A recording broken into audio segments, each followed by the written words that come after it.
자, 이어서 포인트 4번 같이 보도록 하겠습니다. 자, 이번에 살펴볼 것은 위험관리의 필요성 및 목적과 관련된 내용입니다. 자, 그래서 위험관리라고 하는 정의를 내렸는데 한번 읽어볼게요. 자, 발생 가능한 우연적 손실을 예측을 하고요. 자, 그러한 손실 발생을 최소화하거나 또는 발생한 손실의 영향을 최소화하는 과정을 계획하고 실천하는 과학적인 방안이다. 그래서 나에게 어떠한 위험에 노출되었다라고 하면 우리는 당연히 그러한 위험을 관리를 해야 되겠죠. 그래서 위험 관리의 가장 큰 목적은 무엇이다? 자, 손실 발생 후에도 전과 같은 생활을 유지하는 것을 우리는 위험 관리의 가장 큰 목적이라고 합니다. 자, 그러면 위험 관리의 목적은 두 가지로 또 구분할 수 있어요. 손실 발생되기 이전의 목적과 손실이 발생된 이후의 목적 두 가지로 구분할 수 있는데, 자, 첫 번째로 볼 것은 손실 발생 전에는 어떠한 목적을 가지고 있는지 한번 보겠습니다. 자, 첫 번째로는 경제적 효율성을 추구한다. 자, 다양한 위험 처리 방법을 고려해서 최소의 비용으로 최대의 효과를 거두는 것. 자, 이 얘기는 뭘까요? 자, 낮은 비용으로 이만큼의 효과를 얻게 되면 좋은 거다. 그래서 경제적 효율성을 추구를 할 수 있습니다. 자, 두 번째로는 심리적, 정신적 불안 요소를 최소화한다.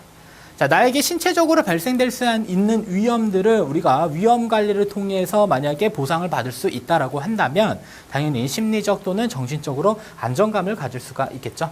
그래서 예기치 않은 손해의 발생 및 그것에 따른 불확실성을 제거해 준다. 이게 바로 이제 손해 발생 전 목적이 되겠고요. 또한 각종 규정의 준수라고 해서요. 자, 자신의 행위가 타인에게 미칠 수 있는 손해의 방지에도 관심을 기울여야 된다. 자, 그래서 각종 규정 준수 한번 살펴보시면 자동차 보험을 한번 생각해 보시면 됩니다. 자동차 보험. 자, 우리가 자동차를 운행하기 위해서는 반드시 자동차 보험에 가입을 해야 되는 거죠. 만약에 자동차 보험에 가입하지 않고 사고가 발생했다라고 하면, 자, 나도 역시나 보상받을 수 없지만, 자, 그 상대 피해자 또한 보상을 받을 수가 없습니다. 그래서 자, 각종 규정에 대한 준수, 여러분들 그냥 자동차 보험을 한번 생각해 보실 필요가 있겠습니다. 자, 그 다음에 살펴볼 것은 손실이 발생된 이후의 목적입니다. 자, 손실이 발생되더라도 가장 중요한 것은 뭐다? 가족의 생활을 계속 유지할 수 있어야 된다. 두 번째, 소득이 발생되더라도 나의 소득은 계속 안정적이어야 된다. 그래서 손해가 발생되더라도 비용을 충당할 수 있을 뿐만 아니라 그 비용 이상, 그래서 일정 수준 이상의 생활이 유지 가능해야 된다. 자, 세 번째로는 손실이 발생되더라도 나는 지속적으로 성장할 수 있어야 된다. 그래서 생활 수준을 유지할 뿐만 아니라 그 전에 계획했던 재무 목표를 달성할 수 있도록 해야 되겠고요. 자, 끝으로 손해를 발생하더라도 나는 사회적 책임을 다해야 된다. 그래서 손해의 파급 효과가 타인 또는 사회에 최소화되어야 한다는 것. 그래서 손해 발생 전 목적과 손해 발생 후 목적, 여러분들 차이점 잘 비교하실 필요 있겠습니다. 자, 이제 다섯 번째 포인트. 자, 위험의 측정 및 평가입니다. 자, 위험 측정의 그러면 목적이 무엇인지 먼저 한번 언급하고 넘어가겠는데요.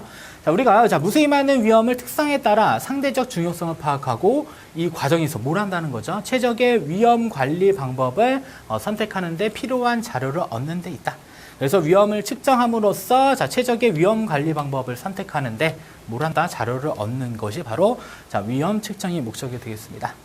자, 그러면 위험을 측정하는 방법들은 두 가지가 있네요. 하나는 객관적인 위험과 하나는 주관적인 위험이 있다. 자, 여기는 그냥 용어 정도만 잘 정리하시면 됩니다. 자, 그래서 객관적 위험은 실제 발생된 손실 혹은 기대 손실 간의 차이의 크기로 측정을 할 수가 있습니다. 그래서 절대적 개념으로서의 객관적 위험과 상대적 개념으로서의 객관적 위험이 있는데요. 아마 교재에 보시면 표로 나타내져 있을 겁니다. 그래서 실제 손실에서 기대 손실을 차감한 것은 절대적 개념이 되는 것이고요. 자, 상대적 개념으로서의 객관적 위험은 실제 손실에서 기대 손실 차감한 값에다가 그냥 나눠줍니다. 기대 손실을. 아셨죠? 그래서 절대적 개념과 상대적 개념으로서의 객관적 위험 잘 보시면 되겠고, 이 두 가지 중에 중요한 것은 상대적 개념으로서의 위험이 더 중요하다. 체크만 좀 해주세요. 자, 다음은 주관적 위험입니다. 자, 손실 발생 확률에 대한 개개인의 주관적인 추정치를 갖고 위험을 측정하는 것. 자, 그래서 위험을 측정하는 방법 중에는 첫 번째, 객관적 위험과 주관적 위험 이렇게 두 가지로 구분해서 설명을 하고 있고요. 자, 두 번째로 볼 것은 자, 위험 측정의 요소입니다. 전체 세 가지로 또 구분이 되어져 있네요. 그래서 위험을 측정하는데 중요한 세 가지 요소는 손실의 빈도, 그다음에 손실의 규모, 손실의 분산이다. 자, 그러면 각각 용어에 대해서 설명을 하고 있으니까 한번 살펴볼게요. 자, 손실의 빈도는 자, 일정 기간 동안에 발생되는 손실의 건수를 의미한다. 자, 그러면 한 달 동안에 발생된 손실의 건수, 혹은 6개월 동안에 발생된 손실의 건수, 혹은 1년 동안에 발생된 손실의 건수. 자, 이러한 건수가 바로 뭐다? 손실의 빈도. 얼마나 자주 일어나는가, 혹은 얼마나 덜 일어나는가.